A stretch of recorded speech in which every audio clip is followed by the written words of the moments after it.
Good evening. You're watching the news from the Sultanate of Oman television. First, the headlines. The Sultanate of Oman condemns the Israeli government's decision to entrench its military occupation of the Gaza Strip. Unexpected meeting between the American and Russian presidents in the middle of this month in Alaska to discuss ending the conflict in Ukraine. And with the total investment exceeding 115 million Omani rials, Nama Water Services Company continues to implement a series of vital sewage projects in the Wilayat of Bushehr.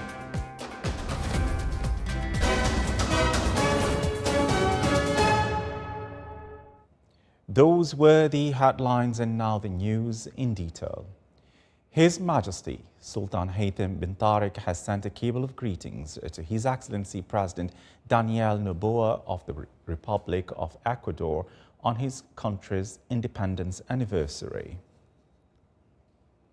The Sultanate of Oman has expressed its firm condemnation and categorical rejection of the Israeli government's decision to entrench its military occupation of the Gaza Strip, its continued violations of international law, disregard for international legitimacy, resolutions, and infringement on the legitimate rights of the Palestinian people without deterrence or accountability.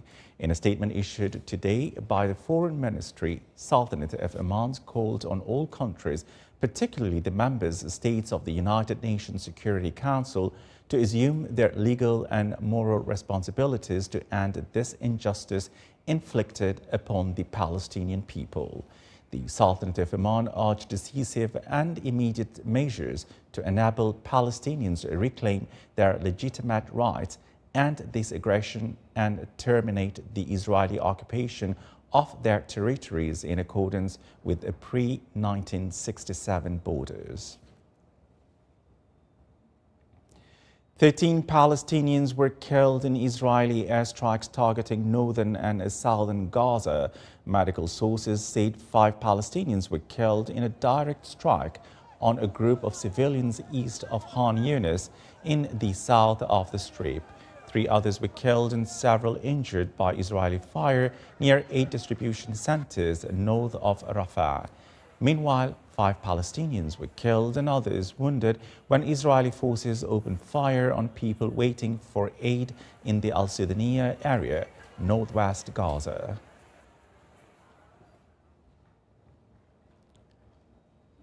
The Kremlin today confirmed that Russian President Vladimir Putin will meet U.S. President Donald Trump next Friday in Alaska to discuss ending the conflict in Ukraine. The meeting would be the first U.S.-Russia summit since 2021, when former President Joe Biden met Putin in Geneva, and could mean a breakthrough in Trump's effort to end the fighting, although there's no guarantee it would stop the conflict, since Moscow and Kyiv remain far apart on their conditions for peace.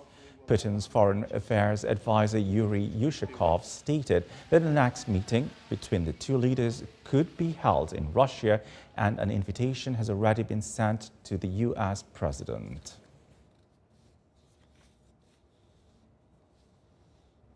The Sultanate of Oman welcomed the peace agreement between Armenia and Azerbaijan, expressing its deep appreciation for the peace efforts that led to this historic accord, ending decades of conflict and division.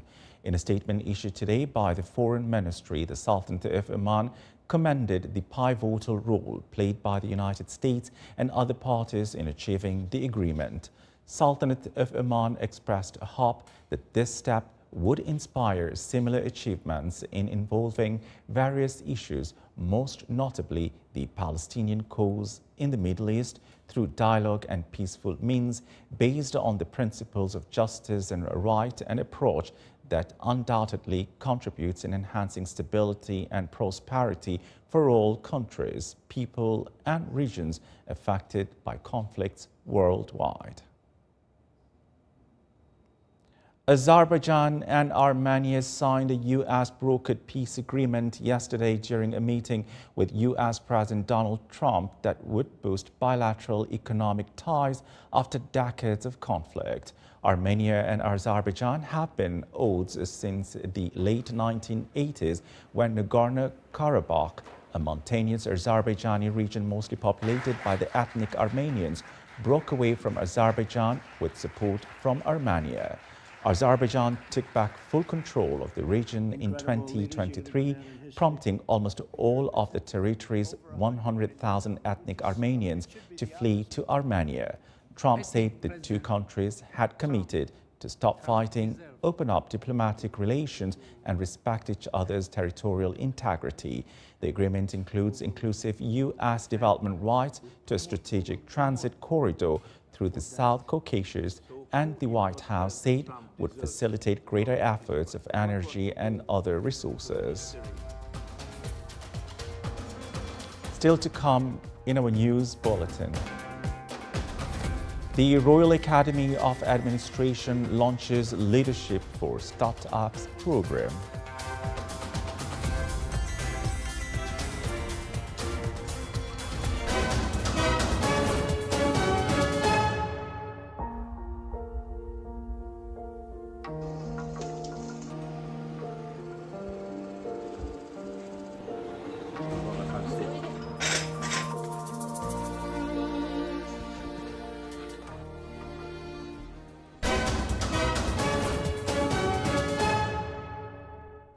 Welcome back to the news from the Sultanate of Oman television.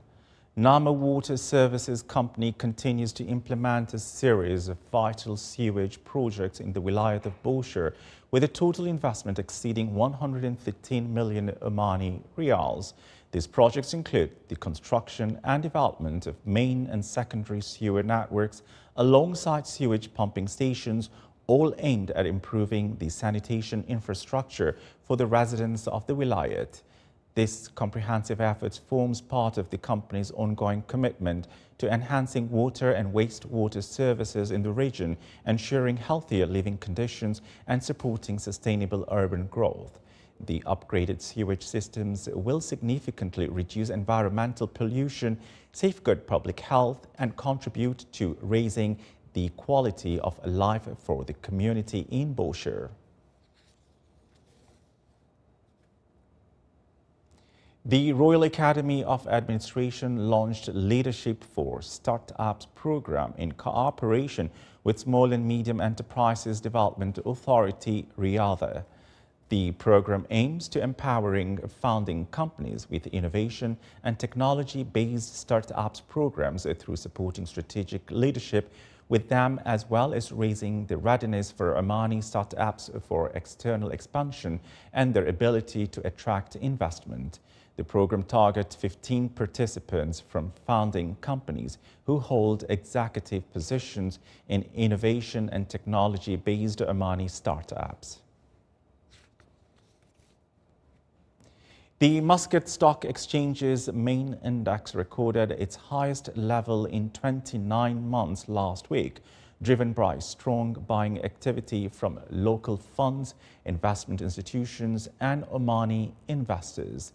The main index rose by 68 points to close at 4,849 points, its best level since March 30, 2023. Sector indices also positive performance led by the industrial sector index, which gained 150 points. The services sector index rose by 28 points, the financial sector index by 18 points, and the Sharia index added 3 points to close at 469 points. Asyad Shipping announced a strong financial performance for the past year, reporting a 31% increase in profits compared to 2023, with total assets reaching 1 billion Omani riyals. The company recorded a net profit of 51.5 million Omani riyals last year, reflecting operational efficiency and resilience in adapting to global market challenges impacted by economic and geopolitical fluctuations. Asiyat Shipping operates a diverse fleet of more than 86 vessels, including very large crude carriers, container ships, bulk carriers and LNG carriers, with operations spanning over 60 countries worldwide. The Royal Oman Police Safety Guidelines for travellers heading to Salalah during the busy Kharif season, as thousands of visitors make the journey to Dhofar each week. With increased traffic expected on the Hema Thamreit Salalah route, ROP is calling on drivers to reduce speed, take regular rest breaks, and avoid distractions such as mobile phone use while driving. Patrol units and mobile radars have been deployed along key stretches to monitor compliance and ensure a safe travel environment for all road users. In coordination with the Dhofar municipality, traffic diversions have been introduced in Salalah to ease congestion near popular sites. These include one-way systems on the Eastern Service Road in 18, revised entry point in 18, dedicated access lanes in the Hariz Beach, and revised entry points to Al Ma'mura Palace roundabout.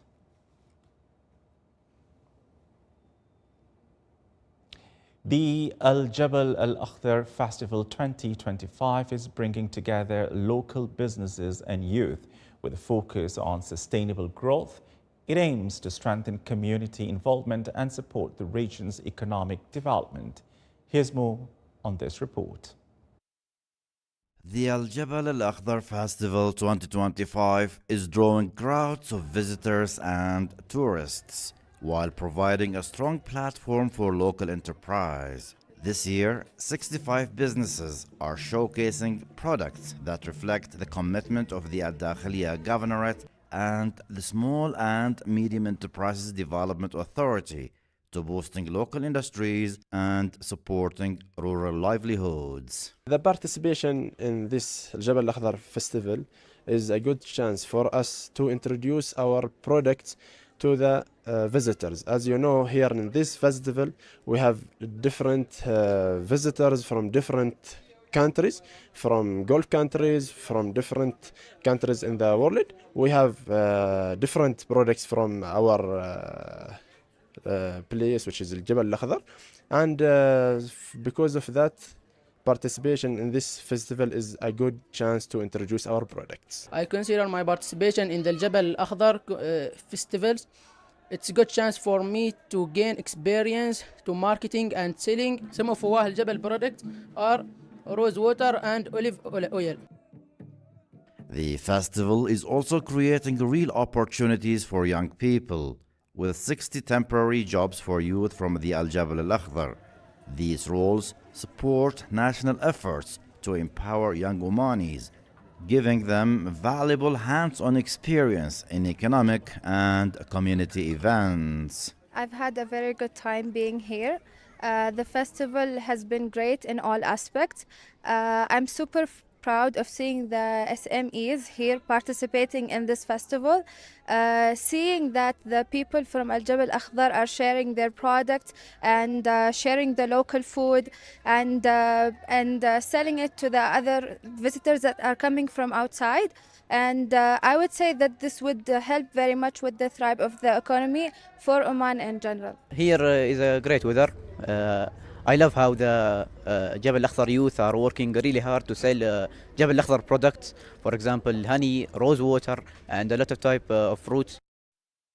Beyond its cultural appeal, the festival is helping drive tourism, revive traditional crafts, and strengthen the agricultural sector, all while encouraging active involvement from the community. The objectives of the Jabal Akhdhar Festival are closely aligned with the sustainable development priorities of the Al-Dakhiliya Governorate, making it a model for boosting the local economy.